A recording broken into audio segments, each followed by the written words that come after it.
Let me explain to you why Tyson Fury is levels above every other heavyweight in the heavyweight division today. And I mean multiple levels. Levels that started when a fighter, or born to be fighter, should I say, a born to be fighter started when he was very low, knee high. I don't know exact age Dillian Whyte started boxing, but I do believe it was in his late teens. I don't know exact age AJ started fighting. I believe somewhere around the same time Dillian Whyte started fighting.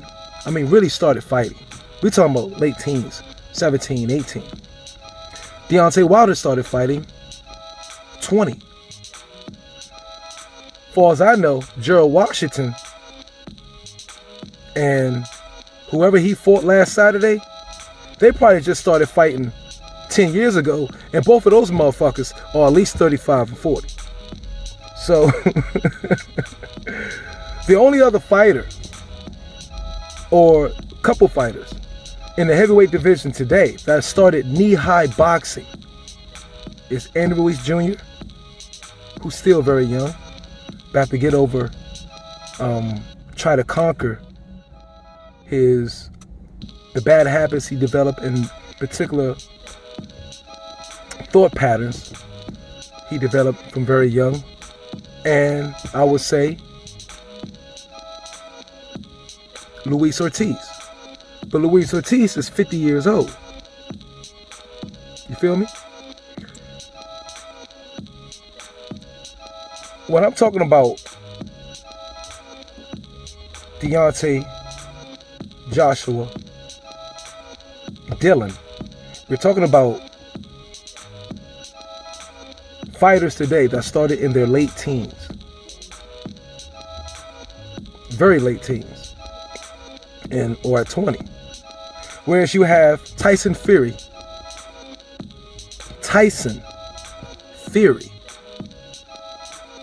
who probably put on a pair of boxing gloves before he could ever walk. Do you understand that? Tyson Fury was named Great Mike Tyson. So he was born to be a fighter. From the moment before he could walk, his father, uncles, had a plan for him. Tyson Fury has taken 3 years off, drug binging, and whatever else he was doing out there with his mental issues. After 3 years, blowing up to 350, 400 pounds, has come back and reclaimed his rightful throne after destroying his body for 3 years. You know what that says? Tyson Fury was already light years ahead of these dudes. He can take time off, abuse his body, and come back and start just putting the whole heavyweight division in fear again. You know why? The basic skills that Dillian Whyte, Deontay Wilder, Anthony Joshua started attaining in their freaking 20s, early 20s. He already had them by the time he probably bust puberty, Tyson Fury. So the learning curve these guys have to overcome is gargantuan. You're talking about a kid who was born, raised, bred to fight from the moment he was born. Tyson Fury. So if I'm calling the other three fighters hype jobs and I hurt your feelings, my apologies. But that's just what it is. When you're around true fighters that was born to fight. That was the plan laid out before them by the people who raised them before they even really knew what the hell they truly wanted to do themselves. Because that's the only thing they ever wanted to do was fight. You cannot say the same for the other three. Deontay Wilder was in basketball. Dillian Whyte was, kickboxing and shit? Or some other shit? AJ, locked up. Tyson Fury was boxing. And like I said before, family combos in boxing, trainer, fighter, whether it's father, son, nephew, or uncle, nephew, are almost impossible to beat. That is Tyson Fury. A father raised in boxing, uncle, trainer, raised in boxing, Fury raised up in boxing.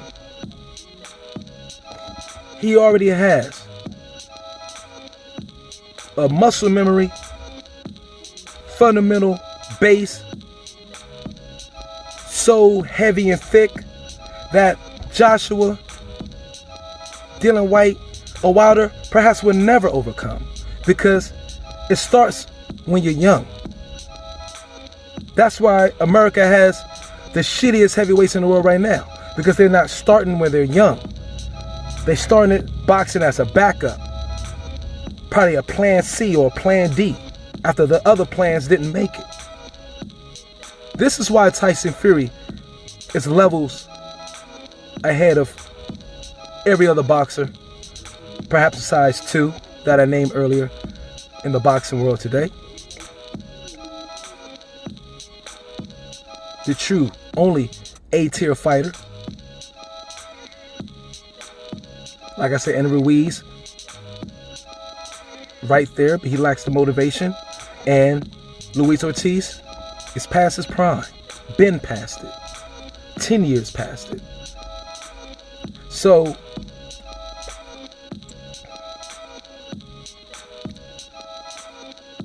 you look at the father and son combinations, trainer, fighter, uncle and nephew combinations over the last 40 years. Do you think it's a coincidence that damn near all of them, meaning the fighters who is trained by their fathers or uncles, family combos, all those fighters end up in the Hall of Fame? They all do. They are the toughest fighters to beat. The same way John Fury is tough on Tyson Fury was the same way Floyd Mayweather Sr. was tough on Floyd Mayweather Jr.